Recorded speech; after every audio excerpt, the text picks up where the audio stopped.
My name is Mohsin, and I'm a denim light designer.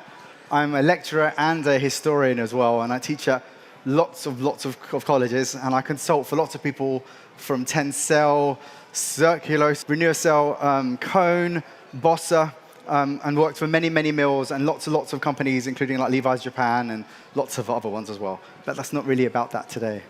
So you know me already, so there's no need to go into that. I do run a consultancy, and I run it together with my wife, Sadia, who's more than 50% of the company that we run, but I seem to take credit for all the work that we do. But it's her as well, so it's quite important that she's. And I teach as well. That's me sort of teaching like at the end. But I've been in many like publications, and yeah, it's a bit too many I've been in now, so it's getting a bit silly, but it's quite fun.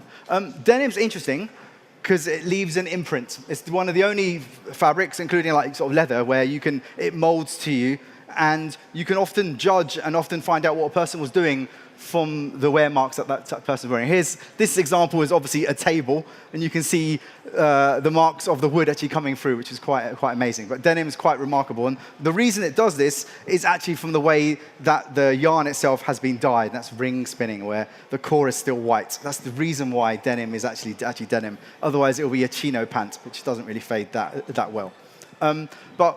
Let's just start right now. Obviously, this year is quite interesting because it's actually the anniversary year of the patent. So in May 20th, 1873 is when like, Levi Strauss and Jacob Davis were awarded the patents. But at least 1 or 2 years earlier than that, Jacob Davis was actually messing around with like sort of rivets. Didn't have enough money. Went to his customer, which was Levi Strauss, and then they went halves on the actual like sort of rivet patents. So that's how our story here actually like sort of like begins. But the amazing thing is, the rivet itself pretty much standardized how garments are made to a point where you can actually date things pre-rivet and after the sort of like rivet. So this is a very early example of one of the earlier 1873 jeans. It's only got one pocket. Twin needle stitches, most likely a like 3/16. And what's remarkable about it is it's all single needle like tailored. Even the edges of the seams are still raw, which is quite sort of cool. And this is an example that I've got lots of pieces in my archive actually of this sort of era. I've got one of the woo styles as well, which is quite amazing. But it's lovely to see these early styles because they have like leather inside them as well to actually have like a cushioning effect. So quite beautiful to see. The great thing about the patents is that Levi Strauss and Jacob Davis were quite clever. They actually put the date of the patents on the actual rivet, which is quite nice. And they started doing it on the back first. So yeah, that's quite cool. So these garments were made for a purpose. They were made for miners and miners only. They weren't fashion garments yet. That doesn't happen until the 1930s or like 40s. So they were made for this sort of purpose. That's why most jeans in this era were only most people were right-handed, only needed one back pocket, which is quite sort of like remarkable. And early examples can still be found today. You can still find them, but they go for extortionate amounts, up to $100,000 for an 1890s pant. So that's a lot. That's an era after the 1870s sort of period. But the interesting thing is about this period is it's around the 1897 period where we started to switch from natural indigo to chemical indigo. So these earlier pieces are very sought after for their wear patterns, but also for the fact that they were using natural indigo. So it's quite nice to see. If you manage to get one, it's actually quite a remarkable thing to actually find, which is quite sort of cool. So what actually came first? I was always told it was a duck garment, because the reason why we know this, because on the actual very first leather patch, it does clearly say duck and denim like sort of clothing. So denim wasn't really invented by Levi's. There were many other companies actually using an indigo ring-dyed sort of fabric. But Levi Strauss, for sure, in the earlier period, we're talking in the first year or so, they used both. That's why their leather patch for that era still says denim and duck clothing. And here's an example of the actual duck canvas that they were sort of using. It's a 2x2. It's got the selvage there too. And if you notice, they've actually not felled, but they've butted both the seams like sort of like together, and it's still raw as well on like the inside. Obviously, it's got a selvage edge, but it's really quite nice to see. But if anyone ever argues with you what came first, duck or denim, I believe it was duck, because duck was the one that was on the actual patent. But on the leather patch, the very first patch, it says both. So it's a bit of a grey area, but Levi's historian Tracy Panic even told me it most likely was a duck, but both are actually mentioned. So these early garments, where was the position of some of the details that we still have like today? So this is an example of an 1873 style, extremely rare. It's still got one back pocket, but the leather patch, or sorry, the canvas patch, or the leather patch was actually right in the center back. So it's quite nice to see. If you ever come across these styles, it's beautiful to see. And you also see the twin needle stitching. Some of it could be 1/8, some of it could be a 3/16, and there's only single needle going around the actual pocket edge too, and the buttonholes were all done by hand. So there are lots of telltale signs if you do come across one like in the wild. Make sure you grab it. But yeah, one of these, we're talking 100,000 or like more now. So yeah, very, very rare, actually fine. But luckily for us, Levi's have reproduced it this year. So if you're one of the lucky 150 people have managed to grab themselves this actual pair. So I managed to grab this one here, but I was very, very unlucky, and I never got to manage to grab the raw style. But if you notice here, on the actual rivet, there is a leather washer like in between it. So these are quite sort of beautiful things to actually find. But make sure you grab this earlier style, because it literally, they've one-to-one gone back, and they've even gone beyond their own archive. Because in their archive, from my understanding, they haven't got the earliest piece. So they had to go somewhere else to double check exactly what the measurements were and what the actual details were on this 1873 pant. So it's quite fun to see. And we see the raw picture here. We go. Here's the raw style that they only made 150 pieces of. I think even none made it even like into the UK. I put an order down. I think it's like £800 or something. Still didn't get it. So madness. I'm sure someone's going to be. I think I found one on eBay only like last week, and it was already double that price. So not really worth it, because I already know exactly how this jean is actually like constructed. So I could probably like reproduce it quite well from all the evidence and like photographs that I've actually got. But what's nice is it comes in a nice tin, or a time capsule, as they say, and a nice sort of the actual picture or a like certificate of the actual patent, which is quite fun. Okay, so there's some evidence, only some, that the earliest jean was a canvas. And obviously, if it was a canvas, then it most likely could have been hemp. Now, Levi's themselves have said that's not true. And I think, all it's pointing towards that actual direction, only because sort of Amistad Cotton and Wool manufacturing company, which supplied like Levi's first, they were mostly using, as it says, wool and like cotton. But canvas itself is an Arabic word. It's an Arabic word for hemp. So most likely it could have been hemp. And there's lots of evidence that hemps from that 1870s period were canvases, and they could have been in like America. We might find it, we might not. Levi's are saying it's not true, but it might be in someone's cupboard, or it might be still down a mine shaft. Who knows? But there's some evidence, but everyone's saying it might not be true, but it could be true. So it's quite fun. So what are the kind of machines these early garments were made on? I'm like a machine, like sort of a crazy person. I've got more than 30 different machines in my workshop now. I would love to get my hands on one of these, but I think my wife would probably sort of castrate me. The earliest machines that we know Levi Strauss actually used, he put an advert out, and he put an advert in the newspaper, and he clearly says he wants ladies to bring their own machine, and it has to be either a Singer #2 or a Grover and Baker #1. So they're the actual machines that the very first jeans were made on, or the very first Levi's jeans were made on. And there's only one designer that I know, only denim designer that I know, that uses both machines, and it's a denim designer in New York called Bowery Blue. He managed to, God knows how he got one, because these are sort of museum, they're like museum pieces, so he's using it in production, which is crazy. So yeah, but I'd love to have a go on one of them. It should be really, really fun, or really annoying, but it's quite fun. So the machines that we now use, and some of us are in the world of manufacturing, anything from 6 to 8 machines to 12 machines. I've got more than 30 machines. It really depends on how fast and how automated you want your process to actually be. You can make a pair of jeans with probably only 3 machines. A lock stitch machine, a buttonhole machine, and probably a bar tack machine. And that's probably, and a buttonhole machine. Anyway, I might have said that. But you don't need all these machines to do it, or especially if you're making them in a really professional way. Now, this method of making jeans, I would say, is probably the Primark or the lower end of the market scale. It's all serges. It's, and it's fine. They make a jean in a couple of minutes, especially if you've got a person operating each process. Nothing wrong with it, but that's not what the actual presentation is about. I'm going to show you the method that goes against all of this.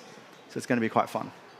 So, interestingly, when the patent of the rivet was in force, from 1873 all the way up to 1890, no one else could use rivets. They weren't allowed. I'm sure some people did, and they probably got sued. So everyone had to come up with ingenious ways of reinforcing and adding strength in their garment. Now, this is very much a period that we're in now, where me as a denim designer, I'm moving away from rivets. I don't want to use them anymore because they're difficult to take off when you recycle a garment. So I'm even more interested in this early period because people were coming up with really ingenious ways of adding strength in garments. So this is actually a repro garment from a Japanese company called Warehouse. And it's a reproduction of a garment from this period. If you notice, the coin pocket is going into the waistband for strength. And the edges of the actual pockets themselves, where rivets would be, they put dart-like stitches. The back is also awesome as well. And notice another thing that's cool. The top of the waistband is tiny. They've actually wrapped it around the back. This is a really early method of doing waistbands, which many designers don't do now, and I think it looks quite beautiful. I've done it a lot in my own brand, and it's also got a crotch sort of reinforcement, and the twin needling is magical. We got a 3/16 on the waistband, a 1/8 going down, and also a 1/8 single needle going down the center front. These are measurements that we hardly use now, and it looks absolutely beautiful and tailored, and that twin needling going down the side seam too. It's actually quite magical, all of these measurements, because they make the garment look so beautiful and so tailored. So always make sure you have a look at the garments like this. And this is quite funny. Levi's themselves actually went ahead and reproduced a similar garment. So they had the patent, they could use rivets, but they decided to do another range, which was mainly for miners and farmers and mechanics, and they had decided to put dart stitching and all these clever things that their competitors were doing on their own styles. This is actually a Levi's garment. So it's interesting to see, Levi's themselves, getting influenced or using other people's ideas as well, which is quite normal. There's a lot of cross-pollination happening in this early period. This is something quite fun. I do a lot of this work. I often get really old bits of denim, maybe from friends, or I actually go and buy them, like bits that are found down mine shafts. This is an example that a friend of mine, Warpface Duncan, managed to get from Michael Allen Harris, a very well-known denim enthusiast, sort of historian as well. He bought it from him. We both knew it was from this patent here, which is from the Cruise closed front jumper. So from me measuring this actual piece of denim, I worked out the kind of fit it would have been in that period, and I recreated it. Obviously, it's me guessing, but it's very well informed guessing. I know the types of fits that this period would have. I've got similar kind of blocks from this period. I know the kind of measurements they would have used, and I know there will be no raw edges or anything like that. So I recreated it the best I could, and we used a dead stock cone fabric for it as well, which is quite awesome. So really beautifully, nice little project. But I love doing projects like this because it only takes a day or so to do it. He comes in the morning and he goes in the evening, and he's got a reproduction of a garment, which is, a guess of what's happening. But it's a really beautiful way of working. And a lot of other designers have done similar things. There's another example of me. This is I think a 1930s or 40s kids Wrangler piece, which is quite beautiful. It's got the dot tacks going down it. I recreated it using a leftover Bossa fabric that I created, and I literally done it one-to-one. So it's quite a fun example, but there's a lot of people that are examining a lot of historical garments to learn from. Don't be afraid of picking some of these things up, because they don't make many of them. They're talking maybe half a dozen, 20 pieces maximum that these styles are made. It's kind of like enthusiasts like me who recreate them, and you can learn so much about the denim world, this early period, this magical period between 1873 to 1890, the period that I'm more interested in. Here's more examples of it as well. These are more examples of garments that were made in that period without rivets, which is quite remarkable. And this is an example, the next one that's coming up now, is a sample that actually Mike Harris made. So this is quite beautiful.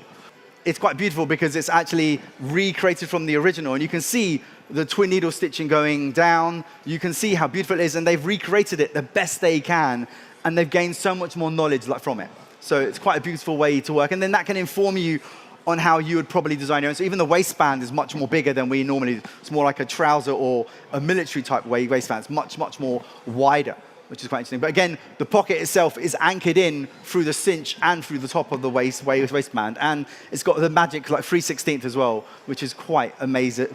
Quite amazing. And more examples of it now. These are modern styles now. These are styles that are only 10 years old. This is from a Japanese company called John Bull, and that's from that sort of a Stevenson overall. Both these companies have been examining really old workwear styles to get influence to do stuff like this. Even to the slight curve of the pocket. That normally happens when you wear a style for a very long time, and over time it starts getting a curve from your hands going inside. But they've engineered it so it's got a beautiful curve in it. And this curve is more like a 5/16 edge stitch. It's more, it's like a 3/4 inch goes down to a quarter, or 3/16 it goes round again. Really elegant and beautiful. The Stevenson sort of overall one is a lot more elegant how it's being made, but it's got big old rivets on there as well. So it's quite beautiful to see. These are the kinds of examples that I show to a lot of my actual students. And we can't talk about pockets without talking about a detail that a lot of us denim enthusiasts love to this day. And if you come across a concealed rivet nowadays, you'll only really find it on vintage garments from the 30s or 40s, or you find it on Japanese sort of repro garments. It was actually invented by this guy here. He's called Milton Grambon. This is quite beautiful because this guy here, I found the original patent, but I didn't have his picture. So I went into some old Levi's catalogs on the internet, the ones that people have scanned in, and I managed to find a picture of the actual gentleman here. So he's quite cool. But then, obviously, me being more historian, I want to know more about him. This guy has invented a detail which is practically on every single workwear garment, especially premium garment. And he said, yes, I appreciate the bonus, and I need it. I'm supporting my mother and father, but I can't accept the bonus unless you give a bonus to every single girl in the factory as well. What an absolute dude. What an absolute dude. This guy, in the 1930s, was supporting women. So I thought, let's put his picture up, even though our friends at Levi's don't, and let's bring more light to this sort of amazing guy. Another cool detail which goes alongside that is the blind bar tack. This is something that you would find also in connection with the concealed rivet, but many people do it without a rivet. So it's basically where, before you attach the pocket on, you can do a bar tack or even a stitch across the top, and you give it a good pull, and you create that grinning stitch. We call it in English a grinning stitch, a bit like Cheshire cat. Most brands, they put a different color through the grinning stitch so you can clearly see it. This doesn't cost anything at all. This is something that you just tell the factory to do, and it automatically upgrades your garment from a crap garment to an absolutely premium garment in one step. So it's quite an amazing detail that doesn't cost anything. So yeah, and then coin pockets. I get really frustrated with students and young designers who just copy a Levi's jean or Lee jean or whatever, and they think they've done something amazing. No, you can easily figure out that's a diesel pocket right there, but you can be a bit more experimental with your coin pockets. And even me having a bit of a peekaboo selvage with a chain stitch run off with coin pockets that are influenced from the past. So why not? Even curving the bottom of your coin pockets, or but. Definitely have an experiment with your coin pocket. Don't just copy Levi's the whole time. Bearers. This is something quite interesting. I've had a nice discussion with a lot of I'm in a denim group with a lot of people in the UK, and we've been discussing what is this detail called on a jean. I was always told this detail is called a bearer, but some designers call it a facing, and some designers call it something else. So it's really weird. Anyway, a facing in the fashion world is something that's hidden. So it can't be called a facing because that's something that's hidden. So it's definitely, in my point of view, called a bearer. So let's talk about it. So crap bearers are the ones that I've got a bit of overlocking and they're slapped on. Not bad ones are cleaned up. Ultra premium ones are salvaged. And then an uber-duper hardcore one is using the actual fabric as the actual pocket bag and having no bearer. So that's what they used to do in the past. So don't be afraid of experimenting with your bearers or no bearers. Quite fun. And then the fly stitch. This is something that you can figure out if it's a premium jean or something quite elegant, is the shape of the fly. This particular one is done by a really great Dutch designer, but it's gone from a 1/8 all the way down to nothing. And it's so elegantly done, it's much more longer as well. So don't be afraid of experimenting with your widths when it comes to your twin needle stitch. which is quite fun. And then we can't talk about the fly without mentioning the detail which I've been promoting my whole career, more than 20 years now. It's the actual like continuous fly. So I made this detail quite famous. Me and Jason Denham and probably one other designer are the ones that only used it like 12, like 13 like years ago. And many designers tend to not use it still, which I find quite funny, because this detail is so strong. You can use a zipper version with it as well, selvage and non sort of like selvage. And it's so elegant. Even these early workwear styles, you know, they had it. There's a period in time where people use continuous flies or continuous stitch flies, which is quite fun. And even me, I do an elegant one now where it goes from fat to thin, and you know, with non-selvage. So there's no reason why you can't actually do it. And it's beautiful and it's super, super, super strong. And then, you know, but I've got a love-hate relationship with overlockers and sergers. If any of you have listened to any of my talks before, you know, I think it's a sign of a bad designer. Probably, maybe, but maybe not. You know, you can. I've now come to a nice place in my life where I'm saying, okay, I can live with an overlocker, but it has to work with many other types of stitches, and it's like it's doing something quite fun. So this one here is quite beautiful. It's got a chain stitch runoff, bit of selvage, and the other side is overlocked. So I accept that. This is a style which is obviously quite wide, so they did have to overlock it. Yes, they could have bound it, but they want to keep things flat. So I've come to a recent conclusion that I can live with it, but I only accept it if it's in the combination with other stitches. The entire garment is overlocked, then we're talking about something else here. So if it's in a combination of something, mostly for bulk or that kind of reason, then for me, it's just about acceptable. So yeah, and then buttons as well. This is quite fun. I love developing buttons. I develop a lot of buttons, but something that I've come, you know, I found out about butcher buttons about 12 years ago, and then I ended up doing a project with this company called MTTR, and they told me we would like to have removable buttons. So this is a button. It's a really old type of button where you squeeze the middle bit and the button comes away. And actually, all really early buttons were like this, because all buttons were like removable. So this is a really early example of a removable shank button, and you can still make them today. He managed to find like thousands of them, so in his production he just gave me really old dead stock ones. But I'm sure one or two of the trim suppliers, it would be awesome if they actually went ahead and made more butcher buttons. It would be quite fun. So the middle bit you pinch and it literally comes away. It's quite beautiful. But my take on that was doing a removable button, which is a screw-on, which I did a few years ago, and I developed it for Cone, and I developed it with coats as well. And yeah, and then both YKK, Prim, all the major trim suppliers now do removable buttons. There's actually no excuse we should all just be switching to a removable button. And real rivets. Now, I've come to the conclusion that actually rivets probably aren't the best thing now. So yes, is a jean really a jean if it doesn't have a rivet? I don't know. The rivet is the reason why we're all here, because of the invention of the rivet. But this is an example of a real rivet. And I ask each of you to go home and check if your denim jeans are real rivets, because real rivets have a telltale sign where the fabric is actually poking through the middle. Tiny bit. So even many well-known companies decide not to use real rivets anymore. But a real rivet, if you're going to use a rivet, do a real washer and bar. If you're not going to do a rivet, then I would suggest do something else. So a bar tack or something. This is quite cool as well. Lots of details that I keep on finding. You know, I was doing my research only up until even last night. I was still adding to this presentation. But this is quite cool. This is a detail that was found in Michael Allen Harris's book, and it's a detail where the pocket itself is actually reinforced with a detail from the actual pocket bag, and it's stitched on. So it's added extra protection. And obviously we know now why, because this is when the rivet was in force. So that's come up with clever details to try and reinforce that garment so it wouldn't rip.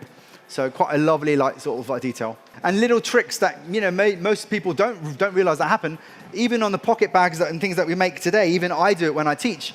I construct it so it's more bigger, so it's easier to put your hand in the garment. These are unnoticeable things, but even in this early, this pattern, you can actually see the pocket bag is wider, so that 1/4 or 3/16 will give a little bit of extra room when you put your hand in. These are things that factories do without you even knowing. So, but these are things that you often find in early workwear garments too, which is quite fun. And then you can also enhance them by putting twill tape on the inside as well to enhance it even more, or even a facing panel too.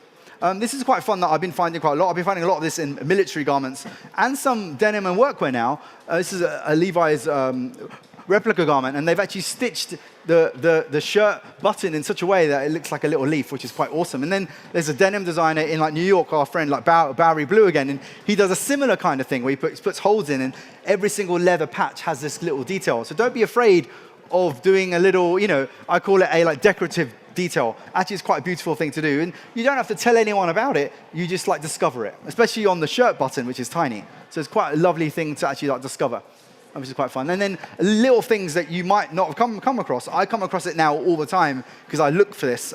Inside garments, sometimes the chain stitch part of it, basically the chain stitch thread, if it's especially a twin needle or a triple needle, one of the colors might be slightly off. What they do is in factories, I know this from going to many factories, you have a project and you get loads of leftover colors from a project, and no one wants to use that color because it's someone else's color. So what these factories they used to do, they used to hide the stitch inside a garment on a stitch that you would never actually see. They'll hide it in one of the sort of things. So it's a lovely detail to find, and you can also work out which factory made that garment by the types of colors they were actually using. So lots of, I think a PhD, someone needs to do a PhD just about this and find out where all these garments are actually made, which would be quite fun. Cotton concepts. One of our speakers earlier, like Jordan, just talked about it earlier. But yeah, he's right. Colored cotton is not new. One of the earliest garments that we know of was most likely a colored cotton, that early duck garment. So colored cotton was primarily used for slaves. It was actually meant for them. And, and that's what it was. And it's interesting to see that these early garments were using colored cotton. So these early garments were literally for workwear, for wearing out, for doing manual labor. They weren't at all garments to like treasure. So they used the cheapest cotton they can. Obviously, quite ironic. Now, this type of cotton is more associated with organic and quite beautiful. And so, but these early strains, they are really nice colors. And Bossa themselves have developed quite a lot of strains, which they've done themselves. And I think they're onto a winner. So I love colored cotton. I like the idea of making a garment that doesn't use any dye at all. So that, for me, is awesome. Cotton concepts. This is something that I do a lot in my job. I look at an old garment, and I try and figure out what kind of cotton it was, where it was from. This is a little snapshot of someone else's slide. I wasn't allowed to steal the whole thing. But you can actually see this garment was probably from about 1910 or something. But it would have been originally one of these earlier cotton strains up here. But cotton, just like our food, has been like genetically like modified so much. It's quite unrecognizable, really. But they did it for a reason. They did it for better strains. They did it for other reasons, to make it stronger, to make it more, for the reasons that they do to splice things together. So these earlier strains are much harder to find, or pretty much extinct. But it's very difficult to replicate that exact gene. Yes, you can pattern cut it. You can get the cotton similar to it. You can mess with it. You can even engineer the slub pattern. But why engineer it when you can just get the actual original cotton to do it? But quite beautiful to see these earlier strains and seeing someone map out a tree of how cotton has been genetically modified. Quite fun. The earliest known mummified garment that we know of at the moment, that's an actual real garment, is this one here. It was found somewhere in China, and it's about 3,000 years old. The funny thing is about this garment, there's a whole documentary about it. I go on YouTube, it's a 50-minute documentary just about this one style, and they've mapped it all out. They've done animations, and it's pretty amazing. But this style was actually zero waste as well. So it was actually woven in that shape and put together with a linking stitch. So it's quite remarkable that this garment was zero waste at the same time. So, fabrics back then, you wouldn't make 3 meters of fabric or whatever it is and cut into it and waste more than 20 or 30%. You would try and pattern cut or engineer the entire thing. So it's something that they were doing many years ago, 3,000 years ago. So, it's quite something that's not new. And the slides on the left, these are just examples of really old types of stitches, because I always remind people, up until the 1850s or so, everything was more pattern orientated. Nowadays, look around the room, we're all wearing plain garments. It wasn't like that at all. It was all about pattern and identity. So it's interesting to see. The types of weave patterns that we see whenever we go around a fair, like sort of this one is probably 3 different types. A 3x1 left-hand twill, right-hand twill, and then a broken twill. Maybe some kind of weird jacquard or orient, but it's interesting. So these are the ones that mostly do most of the business. But the interesting thing to see is how much of the core of the yarn itself, the warp yarn, is only dyed. And when it gets picked off, you can see how much of the core of it's still white. So it's quite interesting to see. Getting to the interesting slides now. So this is one of the earliest known trucker jackets. There's many, we've been wearing jackets forever and like aprons and protection garments, but Levi's themselves knew about this style, and Michael Allen Harris, that famous historian, managed to find one, and he sold it to like sort of like Levi's. It says here, I think it's for like 50K or something. It's worth like double or like quadruple that now. But the amazing thing about this style is we finally have one to examine, and you can clearly see the pleats. It's a triple pleated blouse. It's not double pleated, and the pleats are about 1 cm or about 8 or 9 mil. It's like a 5/8 kind of thing. And I managed, and the twin needle going around the pocket is actually a like 3/16. So in some cases, it's actually a like sort of like 1/8 as well. It's absolutely stunning. Even the shape is beautiful. It's so elegant how it's been put together. And I managed to see the garment last summer. I'm putting together a book which should be out in the autumn. So yeah, me and Tracy Panic there looking over the actual style, which is quite lovely. And here's the reproduction that actually Levi's have made, and you can still find them. You know, there's 1 or 2 on eBay even right now if you want to get one. And I recommend that you do, because these are historical garments that they've pattern cut against the real one. Yes, they've done all the grading and they've made it a commercial garment, but when you see it, you can see actually how it's made. Even Bowery Blue, our friend in New York, he replicated this exact style. And the pleats, you can see how beautiful it is when you replicate it and you use the right 10-ounce lightweight denim fabric. It washes down beautifully, like an overshirt. It's quite stunning. Anyway. And then here's the type 1, where everyone believes it all started. We all know now it started with the triple pleated blouse, you know, much more earlier. And then we get the type 2, the very, very famous like type 2, where like sort of Marion Brando and James, all those guys are wearing this actual style here. And we get the type 3, which is the one that's known as a trucker jacket, the one that we find in all flea markets now. Still highly prized, especially if it's a blanket line one or one of the earlier ones from like 1960. If you find one from the 80s or even early 90s, you know, it's still quite nice. But this one, now we've got to a garment that's refined, it's shaped, it's engineered, it's all form-fitting. It doesn't even lie straight. It's like an ergonomic garment. So it's amazing from the blocky fitted garment they got down to an engineered one. Indigo. Let's talk about indigo.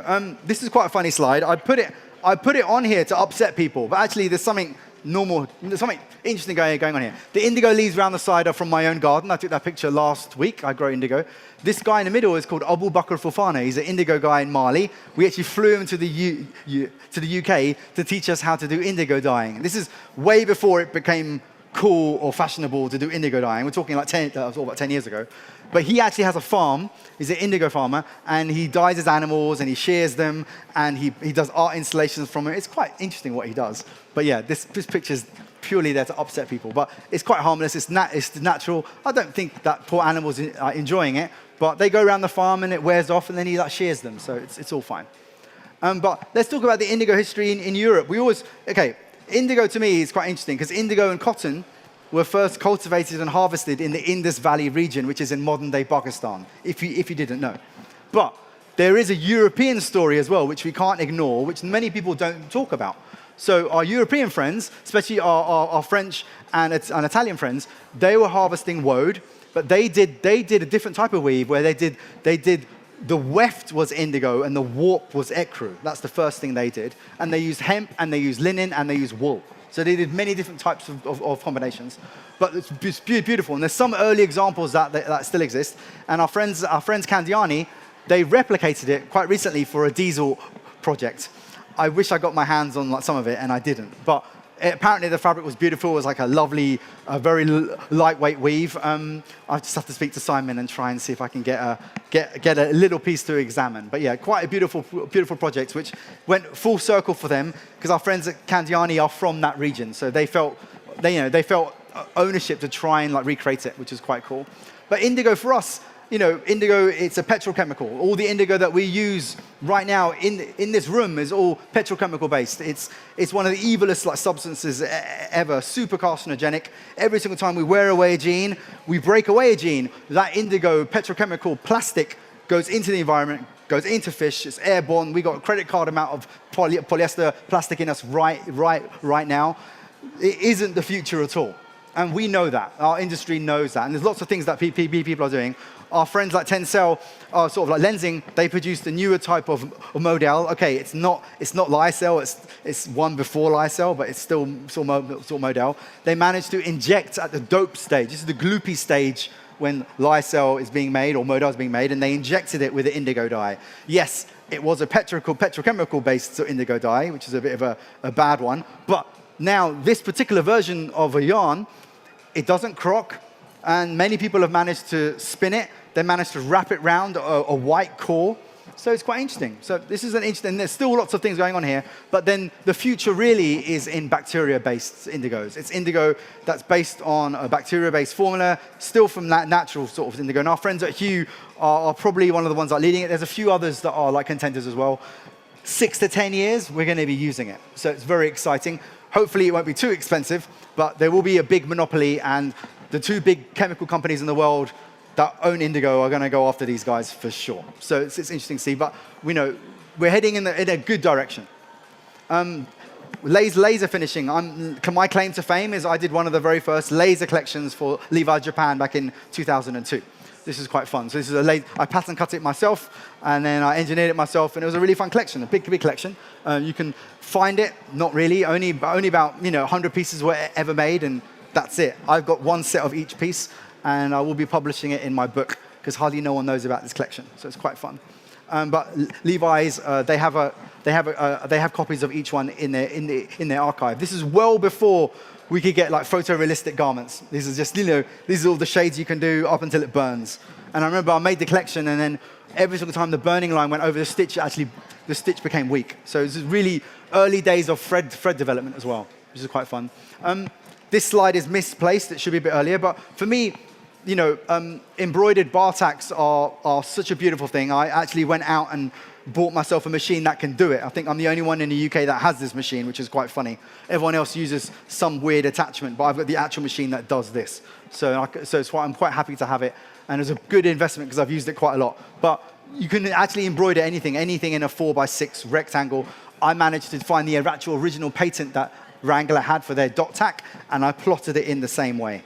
So it's a one-to-one reproduction of their dot tack. But I did it in many collections, including one that I did for our friends at Navina quite recently. So these very early garments, we're going back and forth a lot. I apologize. So these early garments, the earliest examples that we know about actually had self-fabric pocket bags, which is something that I actually did in my own zero-waste pattern cutting collection quite recently, only because I didn't want to use a secondary fabric. I wanted to maximize the entire pattern, so I put my pocket bag pattern in the template. But they were doing it from the very, very, very beginning. So it's interesting to see, but admittedly, the denim that they used was a 10 ounce. It wasn't a heavy 12 or 14 or whatever that we use now. So it's quite interesting. But then the downside is these early garments weren't made that well. So everyone always prides themselves, like, yeah, fuck yeah, America made amazing. Half the time, not really. So this is a clear example of that. These are made by tailors. They could have easily run and felled the seams, but they decided to have it flat. And this is probably why they started to overlock and do other kind of serging. So they wanted that flat seam rather than a bulky felled seam. So very early examples, and some replica garments, you can clearly see if they followed it properly, they kept the seams raw. So I advise you, if you ever come across a replica garment, let's see if they passed the test and kept a raw seam or not. The stitch that we all know about, that we all use in this room, is a 3x1 right-hand swill. It's right here. And then many people don't know, but actually, it's all about how technical you are, weaving, knitting, kind of thing. You can weave any kind of pattern, actually. It's just your imagination, really. And the reason why we went for this particular pattern is purely to save money. Now, I'm going to say that again, to save money. Because they figured out a way of making an indigo garment where 30% of it it's basically a 70-30 kind of thing. So basically, more of the indigo is on the face or on the presentation side, and the rest is white. So they managed to do a weave where it's more indigo on one side. It's really, really clever. So they figured out this quite early on, and they did a 2x1 first, and then up after the 30s and 40s, they went for a 3x1. But yeah, they figured out the formula really early to make jeans quickly and fast by doing this method. And also, when it rips, it doesn't tear as much as more. It's quite clever. So it's a really clever weaving pattern that they came up with really, really early. And then lovely little details that I find out from all my historical research. Chain stitch runoff. I love this detail. I see it on shirts. I see it on lots of nice things. But I found out quite not recently, but many years ago, I found out it's actually a detail from the early Jewish like tailors. When they were making these garments, they're religious garments, they have these chain stitch like run-offs on the side. They put it on their workwear garments. So don't be afraid of adding these details back in. I do it all the time. I have no problem with it. I think it's beautiful. And you often find workwear garments with it on, and it's quite beautiful. Now, I remember I did this whole collection once, and the factory, they cut all the chain stitch run-off off. I was so upset. I went, even I was so upset with them. But, especially when you do something like beautiful, and you spend a lot of time, and then they could cut it off. Anyway, sad. Selvage. Now, I actually now don't really care about selvage. Sorry. I know it's a sacrilege thing I've said. I'm even wearing selvage today. But I've come to a conclusion, this is only a recent conclusion, that actually I would rather see the fabric being made in a really good mill, workers that are treated properly, fibers that I can trace, no polyester. The workers thing is the most important thing. I get so upset when I find out a fabric's made and there's some kid involved in it, or the picking is done by someone. It's not transparent enough. So if it can be salvaged, that's a win-win for me. But actually nowadays, I would prefer to know exactly how it's made. I'm more interested in the fibers that they're using. Is it a tencel? Is it a renew cell? Is it a recycled fiber? Which, all these things are quite important to me now. But don't be afraid to walk away from it. I know it's a beautiful thing, and I'm wearing it. It's lovely. But if you can pick a fabric which is, where it's come from, and it's better for everyone involved, go with that one. But then back in the day, they didn't care about selvage either. They didn't. You come across workwear garments where the selvage is literally run and felled away. This is a garment where they've buttered them together and put a twin needle down it. This is a 1900s garment. So back in the day, they used selvage for one thing only, for strength. You would always find selvage on the coin pockets, on any kind of pocket area where you put your hands in certain areas, even down the side seam, easier for the pattern cutting, for strength. You would never waste it either. So if you've got a bit of selvage left over, you put it somewhere where the hands are going to be working. So it's interesting to find that. And now we're going to go over to lots of cool patent drawings I've been finding. So the 1860s period, so let's just put our mind to it now. The denim jean is not invented yet. So we're now looking at tailoring garments, horse riding, military, some obviously workwear too. The original garment that we have for a jean is just a tailored pants with a bit of padding sort of in the middle of it. So it's quite interesting. So these early garments were pantaloons with split back yokes, which is quite interesting, high-waisted. Some of them were also full fronts as well. The full front disappeared around the 1850s mark. So we started getting the fly then. So it's quite fun to see. And then Levi's came about in this magic period where in the 1870s. So a lot of details changed.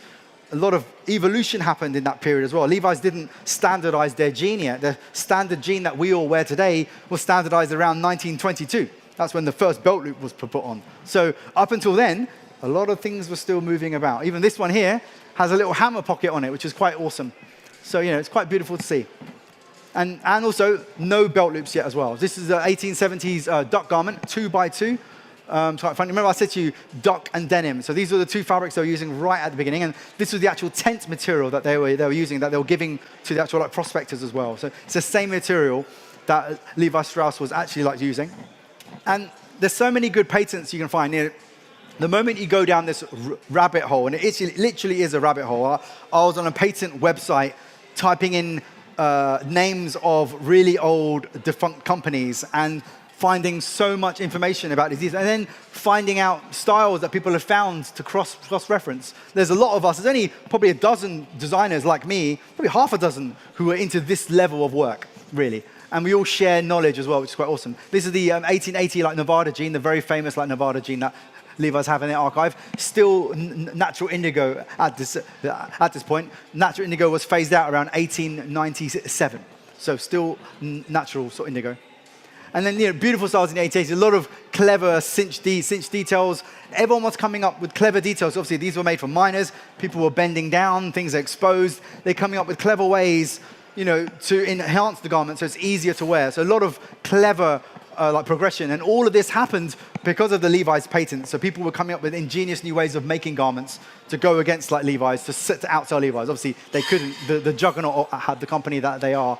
Even beautiful cinch styles there. Split back yokes are still sort of possible. Clever details around the knee. Obviously, they're on their knees a lot. which is quite interesting. Lots of reinforcement around the crotch as well. So all these are things that we find nowadays, jeans that wear down. We should be inventing new crotch reinforcements that aren't that obvious, And then another thing that they were doing was lots of dart stitching. We saw it on the earlier garment here, but this one's quite interesting. It's got a leather place there with a dart stitch, so it's quite fun. Even when it fades away and the leather falls off, you've still got the evidence of the dart stitch too. And again, this is a magical twin needle. And look how it's made. It's all wonky. Back then, things weren't made that well. And everyone who prides themselves at making a beautiful garment, actually, I did a collection called Bass Recast a few years ago for lensing. And I have a really, like sort of Rolls Royce or Mercedes Benz of lock stitch machines. I can program the stitch to anything I like. So every few stitches it jumps, or every few stitches it misses a stitch. So I actually programmed my machine to do all these weird kind of shitty stitches. And I designed the whole collection. No one knew about it. They just thought I sewed it really badly. And now a designer in the US saw it, and he goes, oh my God, you actually did that, because it looks amazing. It looks like, exactly. So I only know that from the types of garments that I was referencing. I couldn't have a pristine twin needle stitch. So I had to do it all wonky and miss a stitch, and yeah, it's quite funny. But yeah, if you're going to go to that level of detail, lots of, oh my God, it's like going on Instagram and staying on it for 6 hours. You can find so many amazing details.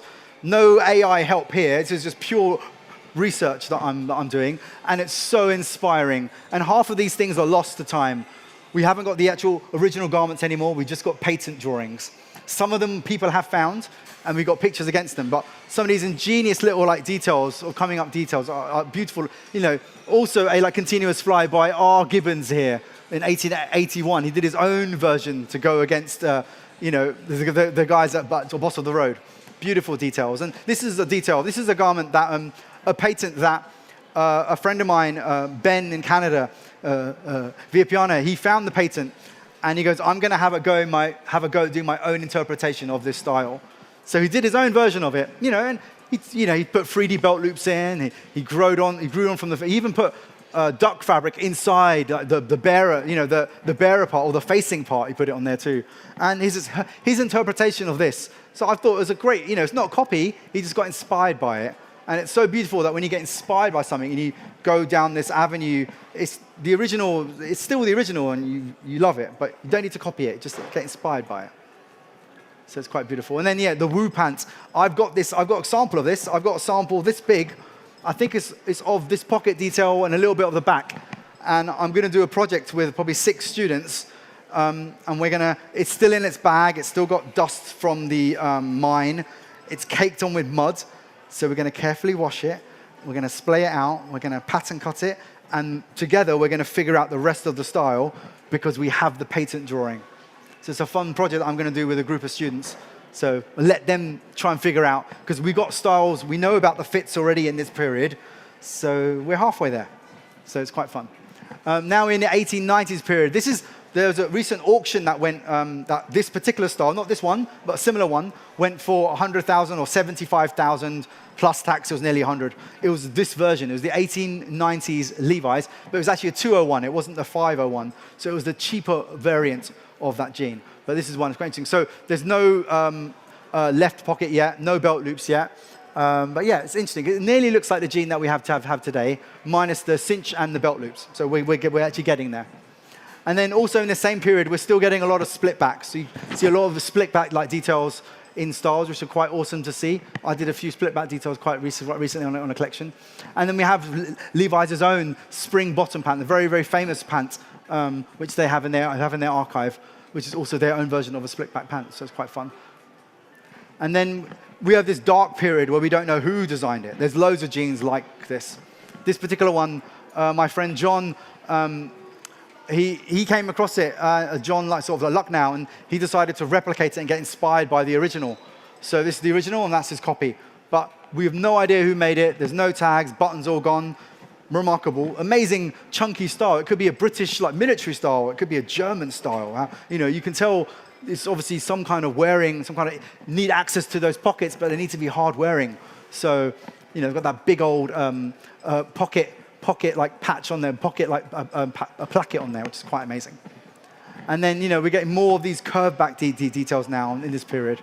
which is quite awesome. And then lots of square pockets. I see a lot of G-Star like references, British like, military like references. Don't believe all these people that say they invented stuff. They didn't. They got inspired by things like this. So yeah, and then into the French period as well. And these early French chore styles or moleskin styles, they actually were heavily influenced by the denim styles. A lot of cross-pollination.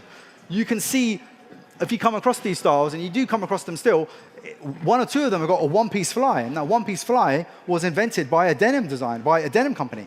So this is a denim detail that went back to France. So lots of pollination happening in French farmers' gear. Quite fun. And then this is now workwear. Now we're going into more railroad styling, and it's quite beautiful, more chunkier sort of styles. And these styles are also very, very beautiful. Now they're being made really, really well. We've got twin needle machines going on now. And then, yeah, beautiful details in like 20s. And then we got our British styles as well. In England, we were making denim. It wasn't blue, it was green. So it was green and brown, really. So yeah, we're making it in Derby, British Indian cotton. Obviously, most likely now from Pakistan, but it was India back then. So it's quite interesting. Woven in Derby. A lot of curved details are quite beautiful too. I referenced a style quite recently, similar like this. You know, beautiful cowboy kind of. You can tell this is the 50s. This is deep like cowboy sort of period now, or just after that period. So a lot of influencing going on, especially with the pockets and things. So it's influenced the scoop pocket now, which is quite fun. Now, you can't talk about making jeans without talking about some of the details again. So each jean most likely has maybe 3 or 4 or even 5 different thicknesses of thread. You probably never realize this until you actually go and make a jean yourself. From the types of thread you need for the belt loop machine, to the bar tap machine, to your heavy duty lock stitch machine. You might need heavier stitching around the pockets or in the inseam.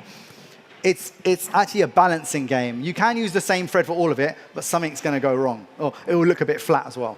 And thread colors as well. You know, it's something that I discovered for myself. Having bought a lot of styles in my early period and now buying a lot of really vintage styles, I've come to the conclusion, earlier you go, the more paler and natural colors you get. So we're talking ecru's, those kind of colors. The tobacco colors were there. Of course they were there, because the early garments were duck color. So they also used a color that was similar to the duck color.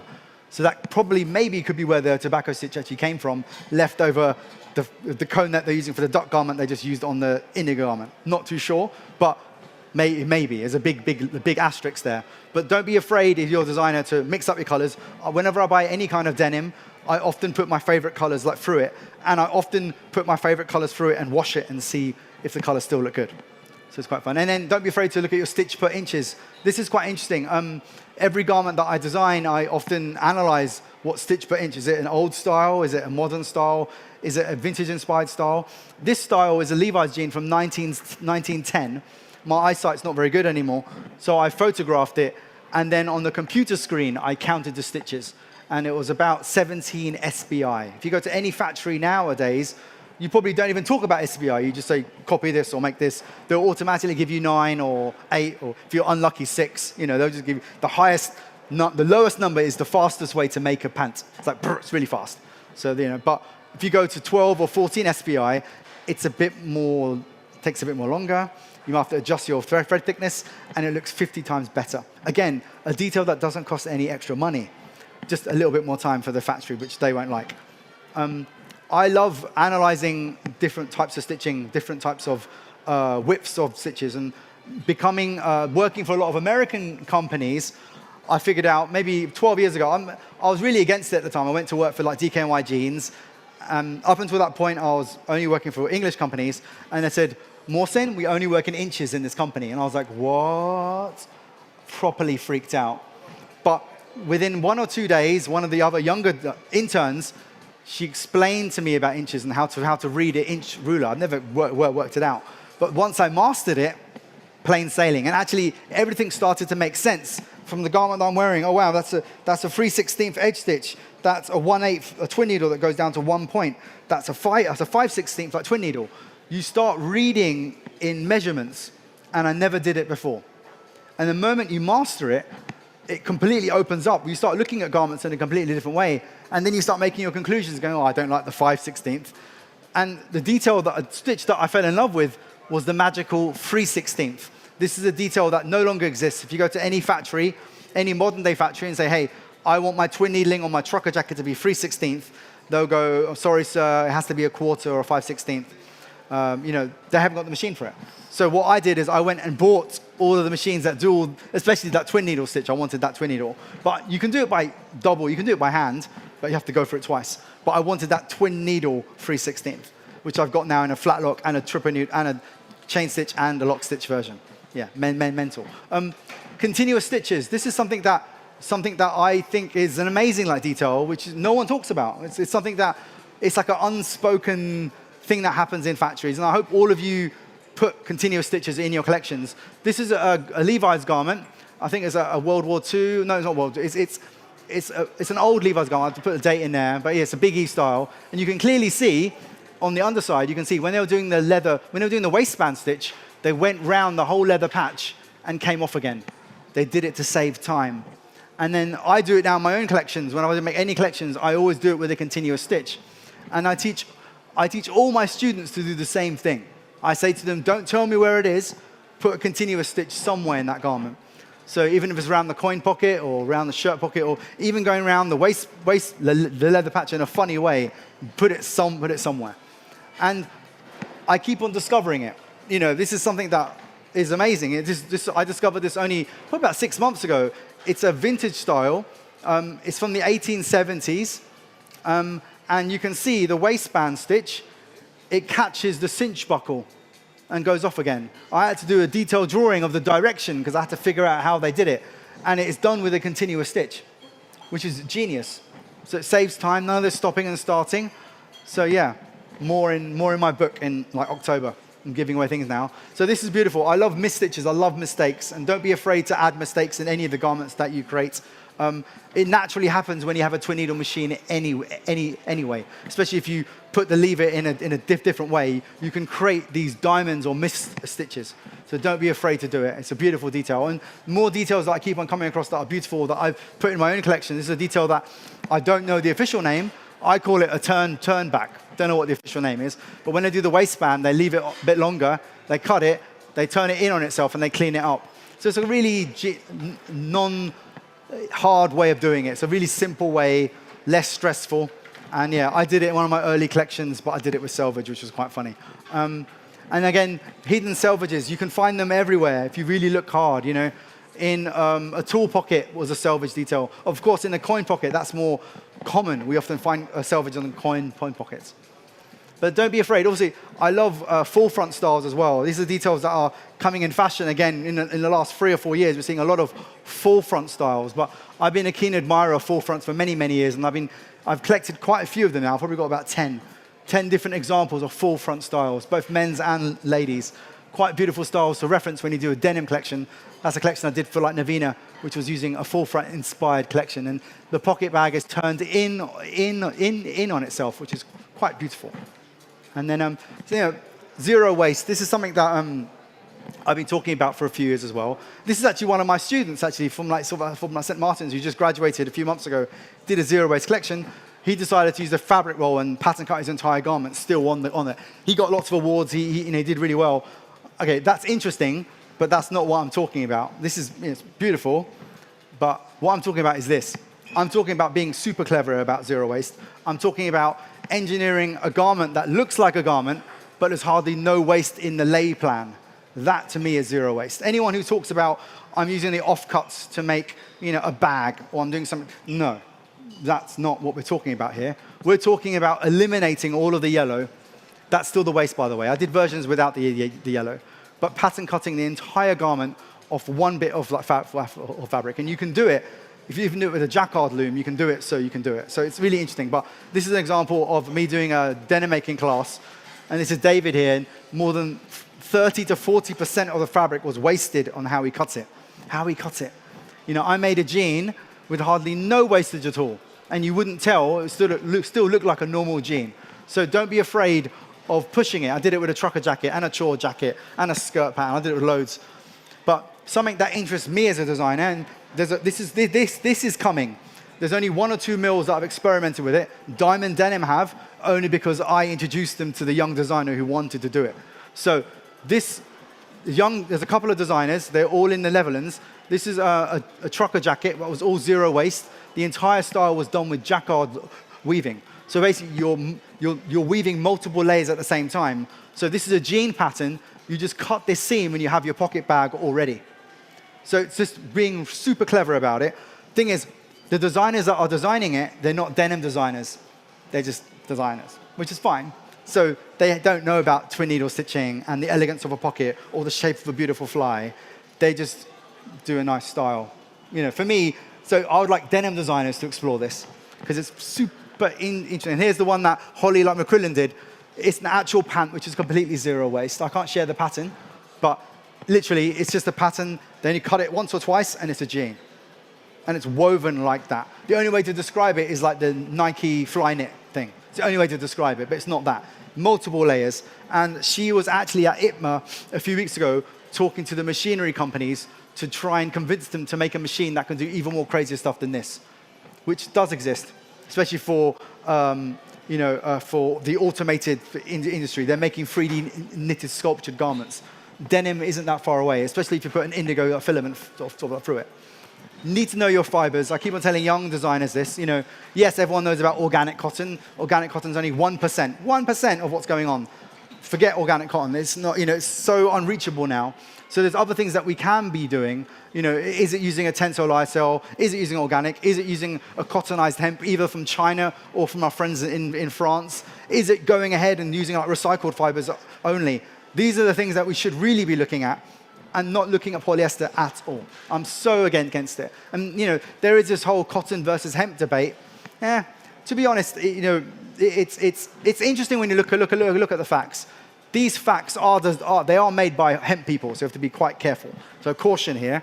3 to 4 months to grow, 8 to 9, no pesticides, but the water usage is the main one. So 3,700 liters to make one jean, 2,600 of that is just on growing on cotton alone. So if you ended up going with hemp, you would eliminate that water usage quite quickly. So it's interesting, and you can have a cottonized hemp now, which looks pretty much like cotton. Have a cottonized hemp. So it's just whether or not, if it's scoured or not. We have to be quite careful, because some of our friends are using chemicals to make it more softer, and we can't be using that one. It's very crucial, very crucial. So one of the last things I'm going to talk about is polyester. Now, really against it. If you've seen any of my slides, I keep on updating the slide. I've modernized it now. But I joke about it, but it's so alarming. This is a label that should be in every garment. Warning: this garment contains polyester, which is a fiber-like derivative of crude oil, sheds microplastics when like machine washed, harmful if swallowed. This should be in every single Puma, Nike, Adidas, any polyester garment around here. It should be a tag in every single garment, but it's not. This is the next cancer that we're going to face, to be honest. They found polyester particles in blood, found it in breast milk, they found it in newborn babies. So nothing really to say about it, really. If you know me and you follow me, I'm often highlighting really crap projects. This one alarms me the most recently is the jeans redesign project with Primark. Goodness me, what a load of shite it was.